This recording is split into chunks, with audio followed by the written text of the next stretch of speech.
Cody Rhodes ने रच दिया है इतिहास और रोमन रिंग्स चले जा रहे हैं अपने रास्ते पे। रॉयल रंबल का शो खत्म हो चुका है और क्या हुआ शो में, कौन जीता कौन हारा, आइए सब कुछ बात करते हैं। Makes me more CM Punk than you. I don't give a damn what the Tribal Chief say. वो शो की शुरुआत में ही ट्रिपल एच ने हमें एक बड़ा सा धमाका दिया, जहां पे कि पैट मैकेफी आते हैं और कमेंट्री में ज्वाइन करते हैं। उसके बाद हमको सीधा वुमेन्स रॉयल रंबल मैच देखने को मिला, जिसमें कि सबसे पहले एंटर किया निटालिया ने और दूसरे ही नंबर पर एक और बम फूटा और नेओमी ने अपना रिटर्न कर लिया है WWE में। अभी नंबर 3 में हमको देखने को मिली हमारी फेवरेट बेली और नंबर 5 पे हमको एक बहुत ही बड़ा शॉक देखने को मिला, जबकि TNA की knockout champion Jordan grace WWE में एक फॉरबिडन डोर के जरिए से आ चुकी थी। और नंबर 7 पे हमें देखने को मिली थी ऑस्का, जिससे कि बेली कुछ खास खुश नहीं थी। और वहीं पे हमको देखने को मिला था फर्स्ट एलिमिनेशन इंडी हार्टवेल का। उसके बाद नंबर 10 पे आई EST of WWE Bianca Blair और नंबर 11 पे आई थी कायरी सेन। वहीं पे हमें एक काफी अच्छा सीक्वेंस देखने को मिला जब टीगन नॉक्स ने एलिमिनेट किया निटालिया को और बेली ने एलिमिनेट किया था टीगन नॉक्स को। और यहाँ पे क्राउड बहुत ही ज्यादा बैक कर रहा था बेली को, वहां पे बहुत ही ज्यादा सपोर्ट था इनके लिए। और वहीं से एक बहुत ही ज्यादा कूल स्पॉट निकल के आया, जहां पे कि कायरी सेन को एलिमिनेट करने की कोशिश कर रहे थे, लेकिन वहीं पे क्या हुआ, एक बहुत ही खतरनाक स्पॉट पे कायरी सेन रुकी, जो कि आप लोग अभी देख पा रहे होंगे। और वहां पे लेकिन वो ज्यादा टाइम तक सरवाइव नहीं कर पाई और वो एलिमिनेट हो गई।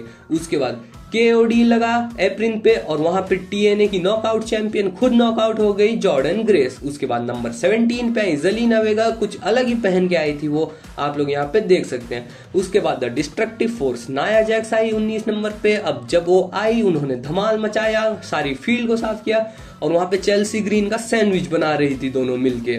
उसके बाद आई पाइपर नेविन और पाइपर नेविन को एलिमिनेट कर दिया नाया जैक्स ने। और नंबर 21 पे हमको देखने को मिली दी मैन बेकी लिंच और वो आते ही क्राउड में एक अलग ही जोश आ गया था। उसके बाद नंबर 24 पे आई वालहाला, लेकिन यहाँ पे आर ट्रूथ ने अपना टैलेंट फिर से दिखाया। अब जैसे ही वालहाला एंट्री कर रही थी, वहीं से दौड़ते दौड़ते आर ट्रूथ आए, वो देखते देखते दौड़ रहे थे वालहाला और सीधा घुस गए रिंग के अंदर। अब वो वहां पे देख रहे हैं, उनके फेस उतर गए, वो बोल रहे हैं कहाँ हैं बाकी के लड़के, कहाँ हैं, यहाँ तो लड़कियां हैं। तब एडम पियर्स दौड़ते दौड़ते आए और एडम पियर्स ने बोला कि ये वुमेन्स रॉयल रंबल मैच है, तो तुम यहाँ से बाहर जाओ। और इतनी ही देर में वालहाला घुसी और घुसते ही उनको 5 सेकंड में एलिमिनेट कर दिया गया। उसके बाद नंबर 27 पे रॉक्सन परेज, वो थी NXT की सुपरस्टार और काफी अच्छा परफॉर्मेंस दिया। और उसके बाद हमको मिला सबसे बड़ा सरप्राइज, जो कि मैंने प्रेडिक्ट भी किया था। नंबर 28 पे आ गई जेड कारगिल और जेड कारगिल को बहुत ही अच्छा रिसीव मिल रहा है WWE यूनिवर्स के द्वारा। और आगे चल के बियांका ब्लेयर और जेड कारगिल के बीच में भी काफी अच्छा खासा घमासान हमको देखने को मिल सकता है। नंबर 29 पे आई टिफनी स्ट्रैटन NXT से और वो भी काफी अच्छा परफॉर्म कर रही थी। और नंबर 30 पे आई हमारी फिर से प्यारी दुलारी लिव मॉर्गन और वहां पे जेड कारगिल और बियांका बेलेयर का पावर प्रदर्शन भी काफी अच्छा हो रहा था। उसके बाद एक सीक्वेंस आता है जहां पे कि बियांका बेलेयर ने नेओमी और बेकी लिंच दोनों को एक साथ एलिमिनेट कर दिया, जहां पे कि नेओमी ने एक रिकॉर्ड टाइम 1 घंटे और 2 मिनट तक सरवाइव किया। उसके बाद जब टिफनी स्ट्रैटन और बियांका ब्लेयर रिंग के एप्रन पे थी, वहां पे काफी अच्छा स्पॉट आया जहां पे कि बेली ने एलिमिनेट कर दिया। तो फाइनल 3 बची थी जेड कारगिल, लिव मॉर्गन और बेली। वहां पे वो जब जेड कारगिल और लिव मॉर्गन एप्रन पे लड़ रही थी, तो बेली ने उन लोगों को धक्का दिया और बेली बन चुकी है हमारी 2024 की वुमेन्स रॉयल रंबल विनर। बहुत ही अच्छा मैच यहाँ पे हुआ, बहुत ही अच्छे अच्छे सरप्राइजेस मिले। शो की स्टार्टिंग में ही बार सेट कर दिया था कि आज हमको शो से ये एक्सपेक्ट करने की जरूरत है। बहुत ही अच्छा लगा बेली की विन को देख के। उसके बाद हमको देखने को मिला था fatal 4 match for the undisputed WWE universal championship. और यहाँ पे एंट्रेंस के टाइम पे ही माइकल कोल बोलते हैं कि फैंस जो बोल रहे हैं कि रोमन रिंग्स ईद का चांद बन गए हैं, इतना कम टाइम डिफेंड करते हैं, तो वो बोले भैया तुम इसको यहाँ पे हरा ही दो, तो फिर तुमको क्या प्रॉब्लम होगी। उसके बाद मैच शुरू हुआ हुआ। मैंने जैसे बोला था काफी फास्ट पेस मैच चल रहा था और बाहर भी इन्होंने अपना अच्छा खासा एक्शन दिखाया। रोमन रेंस के ऊपर एक के बाद एक फिनिशर्स की बारिश हुई और काफी अच्छा खासा एक आरकेओ मारा था रैंडी ऑर्टन ने। उसके बाद वहां पे हमको सोलो सिकोवा दिखाई दिए, उन्होंने सब पे अटैक किया। एले नाइट और रैंडी ऑर्टन को उन्होंने वहां पे स्टैक किया ताकि रोमन रेंस उनको पिन कर सके और एजे स्टाइल्स को वो लेने जा रहे थे बैरिकेड एरिया पे, लेकिन जो जोर से एजे स्टाइल्स ने उनको दे पटका बैरिकेड पे, वहां पे वो उठ नहीं पाए। उसके बाद एजे स्टाइल रिंग के अंदर आए थे और उन्होंने काफी अच्छे से अटैक करने का ट्राई किया और एजे स्टाइल ने स्टैक करके पिन भी करने का तीनों को कोशिश किया, लेकिन वहां पे किक आउट हो गया। और उसके बाद वही जेनेरिक सी एंडिंग हमको देखने को मिली जब एले नाइट ने अपना फिनिशर लगा के खत्म करने की कोशिश की, लेकिन रोमन ने वहां पे काउंटर किया और एजे स्टाइल्स अपना फिनोमिनल फोरआर्म लगाने वाले थे, लेकिन वहां पे उसको भी काउंटर करके रोमन रिंग्स ने एक स्पीयर लगाया और ये मैच खत्म हो गया। काफी क्लासिक था मैच, तो मुझे नहीं लगा ये जनरल ही मैच था एक। इसके बाद हमको देखने को मिला था यूनाइटेड स्टेट्स चैंपियनशिप के लिए मैच। लोगन पॉल और केविन ओवेंस के बीच में काफी अच्छा खासा मैच चल रहा था, जहां पे कि लोगन पॉल की ट्रैश टॉकिंग भी चल ही रही थी, जहां पे कि वो कमेंटेटर्स को बोलते हैं कि कोरी ग्रेव्स देखो अभी मैं केविन ओवेंस को सुप्लेक्स लगाने वाला हूं, लेकिन वहां पे वो सुप्लेक्स तो लगा नहीं पाए, उल्टा केविन ओवेंस ने ही काउंटर करके उनको बजा दिया। इतने में लोगन पॉल के वो इम्पल्सिव पॉडकास्ट एक बड़ी आते हैं और वो उनको हेल्प करने की कोशिश करते हैं, लेकिन इस बार रेफरी ने देख लिया और उन्होंने कहा कि भाई तू रिंग से चला जा। लेकिन उतनी देर में उनके और दो दोस्त आ गए, जी हाँ, ग्रेसन वॉलर और ऑस्टिन थ्योरी। वो आ गए, उन्होंने उनको ब्रास नकल देने की कोशिश की, लेकिन हमारे केविन ओवेंस भाई है शातिर खिलाड़ी, उन्होंने उनसे ब्रास नकल छीना और उसके बाद वो उससे ही पंच करने की कोशिश करने लगे। वहां पे उन्होंने पंच भी किया, लेकिन जब कवर किया आज रेफरी की आंखें जल उठी थी और रेफरी ने देखा कि भाई तूने तो इसको ब्रास नकल से पंच किया है, इसीलिए तू अब डिस्क्वालीफाई होता है। वहां पे केविन ओवेंस डिस्क्वालीफाई हो गए और उसके बाद केविन ओवेंस ने अटैक किया लोगन पॉल के ऊपर और वो वहां से स्माइल करते हुए निकल गए। काफी एक अलग सी एंडिंग ट्राई करी, लेकिन मुझे पर्टिकुलरली ये कुछ एंडिंग पसंद नहीं आई।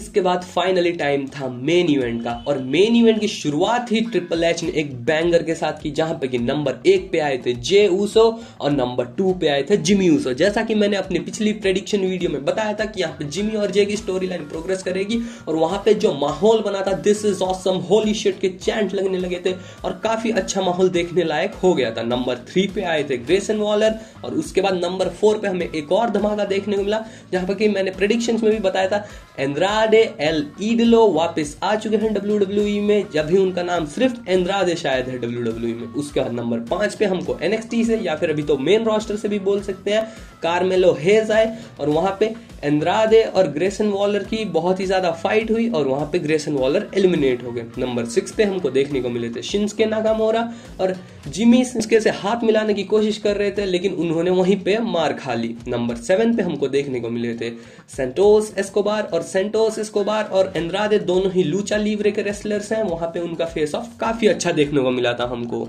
नंबर 8 पे आए थे कैरियन क्रॉस। उसके बाद नंबर 9 पे हमको 2 एंट्री देखने को मिली, टॉम और निक की, लेकिन पता नहीं निक कहां चले गए थे, सिर्फ टॉम की हमको एंट्री वहां पे देखने को मिली थी।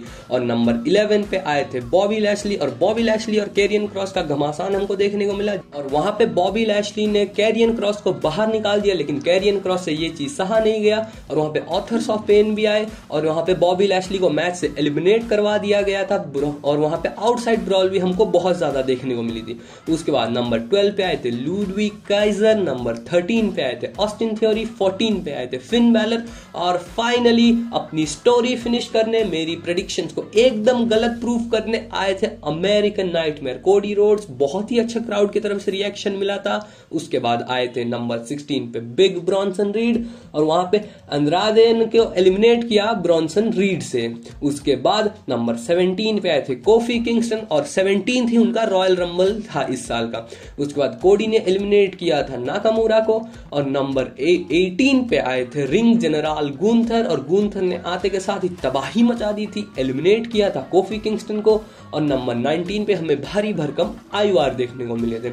उसके बाद नंबर 20 पे NXT के call up the dog himself Bron Breakker हमको देखने को मिले थे। ब्रॉन ब्रेकर ने एलिमिनेट किया फिन बैलर को, जिमी ऊसो को। बहुत ही ज्यादा इंप्रेसिव लग रहे हैं ब्रॉन ब्रेकर मेन रोस्टर में। देखना पड़ेगा कि क्या होता है उनके साथ। और वहां पे जो उनके गुंथर के साथ फेस ऑफ हुआ था वो बहुत ही ज्यादा अच्छा लग रहा था देखने में। 21 पे आए थे ओमॉस, और ओमॉस ने आके बिग ब्रॉन्सन रीड को एलिमिनेट किया था। फिर ब्रॉन ब्रेकर ने एलिमिनेट किया था आईवार को। फिर 22 नंबर पे एक इंटरेस्टिंग चीज देखने को मिली, जहां पे अनाउंस टेबल पे बैठे थे पैट मैकेफी, उनका सॉन्ग हिट हुआ, वो वहां से आए, लेकिन उनकी फट गई थी ओमॉस को देख के, और वो वापस से चुपचाप अपने दबे पांव बाहर निकल गए। मेरे हिसाब से तो एक स्पॉट वेस्ट ही हुआ था यहाँ पे।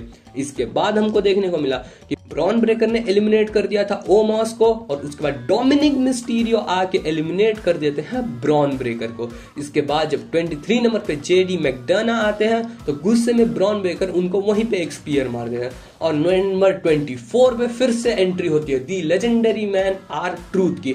अब R-Truth यहाँ पे भागते भागते आते हैं और क्या करते हैं, वो रिंग के एप्रन पे खड़े हो जाते हैं और डोमिनिक मिस्टीरियो से वो टैग मांग रहे होते हैं। अब उनको लग रहा है कि ये एक रॉयल रंबल मैच नहीं है बल्कि एक टैग टीम मैच है, और वहां पे गुंथर ने भी स्लीपर होल में लगाया हुआ था डोमिनिक को, तो डोमिनिक छुड़ा के वहां पे टैग देते हैं और वो अंदर चले जाते हैं। और वहां पे नंबर 25 पे द मिस देखने को मिलते हैं, जहां पे कि मिस डोमिनिक को एलिमिनेट करने की कोशिश करते हैं, लेकिन R-Truth बोलते हैं कि ये तो मेरा जजमेंट डे का पार्टनर है, इसको एलिमिनेट मत करो। नंबर 26 पे आते हैं प्रीस्ट, और डेमियन प्रीस्ट आते के साथ ही एलिमिनेट कर देते हैं R-Truth को। और नंबर 27 पे आते हैं CM पंक। इस मोमेंट का 10 साल से वेट कर रहे थे। एग्जैक्टली 10 साल पहले ही CM पंक कंपनी को छोड़ के गए थे, और आज 10 साल के बाद वो वापस आए। एकदम गूस बम्प मोमेंट था। Crowd this is awesome, holy shit, ये सब चैंट कर रहा था, और CM पंक ग्रेट फिजिकल कंडीशन में रिंग में बढ़ रहे थे। उसके बाद नंबर 28 पे आए थे रिकोशे, और वहां पे गंथर ने एलिमिनेट कर दिया था उसी बीच में द मिस को। नंबर 29 पे आए थे ड्रू मैकेंटायर, और ड्रू मैकेंटायर ने आते के साथ ही अपना जलवा दिखाना शुरू कर दिया था, और गुंथर यहीं पे अपना काम किए जा रहे थे। उन्होंने जे ऊसो को एलिमिनेट कर दिया मैच से, जो कि नंबर 1 पे आए थे और 50 मिनट से रॉयल रंबल में लड़ रहे थे। नंबर 30 में हमको एक छोटा सा सरप्राइज देखने को मिला, जहां पे कि सैमी ज़ेन ने अपना रिटर्न कर लिया था। इसके बाद धीरे धीरे मैच अपनी इन डेप्थ में जाने लगा था। वहां पे ड्रू मैकेंटायर ने एलिमिनेट कर दिया रिकोशे को, Damian Priest, Cody Rhodes, Drew McIntyre, Sami Zayn, Gunther और CM पंक बचे हुए थे। वहां पे बहुत सारे हमको मूव्स देखने को मिले थे। पेडिग्री, हमको हेलुबा किक भी देखने को मिली थी। उसके बाद सैमी ज़ेन ने एलिमिनेट कर दिया डेमियन प्रीस्ट को, और ड्रू मैकेंटायर ने एलिमिनेट कर दिया था सैमी ज़ेन को। उसके बाद फाइनल 4 की बारी आती है, जहां पे कि ड्रू मैकेंटायर, CM पंक, कोडी रोड्स और गुंथर फेस ऑफ कर रहे थे। वहां पे बहुत ही तगड़ा ब्रॉल होता है, और वहां पे क्लेमोर की बारिश कर देते हैं ड्रू मैकेंटायर गुंथर पे, कोडी रोड्स पे, पंक पे, सब पे। और वहां पे ट्रैश टॉक कर रहे होते हैं ड्रू मैकेंटायर CM पंक के साथ, लेकिन CM पंक ने वहीं पे एलिमिनेट कर दिया ड्रू मैकेंटायर को। और गुंथर कोडी को एलिमिनेट करने की कोशिश करते हैं, लेकिन उसी सीक्वेंस को काउंटर करते हुए कोडी रोड्स ने एलिमिनेट कर दिया था गुंथर को। उसके बाद फाइनल 2 में कोडी रोड्स और CM पंक बचते हैं। क्या मोमेंट हमको देखने को मिला प्रोफेशनल रेसलिंग की हिस्ट्री में। यहाँ पे बहुत ही क्लासिक इनके बीच में एक बैटल हुआ। किसने इमेजिन किया था कि 2021 में जो दोनों बंदे AEW का फेस बन के घूम रहे थे, आज वही रॉयल रंबल को मेन इवेंट कर रहे हैं रेसलमेनिया के लिए। और वहां पे बहुत ही अच्छे अच्छे मूव्स हमको देखने को मिले। कोडी रोड्स ने अपने बायनिक एल्बो लगाया, अपना क्रॉस रोड्स लगाया, और वहीं पे CM पंक ने काउंटर करते हुए पेडिग्री लगाया। और लेकिन कोडी रोड्स कहां हार मानने वाले थे। कोडी रोड्स बार बार उठ जा रहे थे, एलिमिनेट करने नहीं दे रहे थे अपने आप को। और वहां पे CM पंक एक लाइन बोलते हैं जो कि शायद कोडी रोड्स को ट्रिगर कर गई। वो बोलते हैं, मैंने 10 साल तक वेट नहीं किया है डस्टी के बेटे से हारने के लिए। इतना बोलने के बाद कोडी रोड्स को गुस्सा आ जाता है, वो उनको बहुत जोर से अटैक करते हैं और वहीं पे एलिमिनेट कर देते हैं CM पंक को। और कोडी रोड्स ने हिस्ट्री लिख दी है। 26 साल के बाद वो बन चुके हैं कंसेक्यूटिव 2 बार रॉयल रंबल के विनर, और उनका गोल भी क्लियर है। ऊपर से रोमन रिंग्स उनको देख रहे थे, वहीं पे उनको रोमन रिंग्स को चैलेंज भी कर दिया है। तो रेसलमेनिया का मेन इवेंट अभी हमको दिखाई दे रहा है, Cody Rhodes versus Roman rings. मेरी प्रेडिक्शन यहाँ पे कंप्लीटली गलत हो चुकी है, और यही तो मजा है प्रोफेशनल रेसलिंग का। और अभी रॉयल रंबल का रिव्यू, मैच की स्टार रेटिंग, बहुत कुछ आने वाला है चैनल पे। तो stay tuned for all that, and I will see you next time.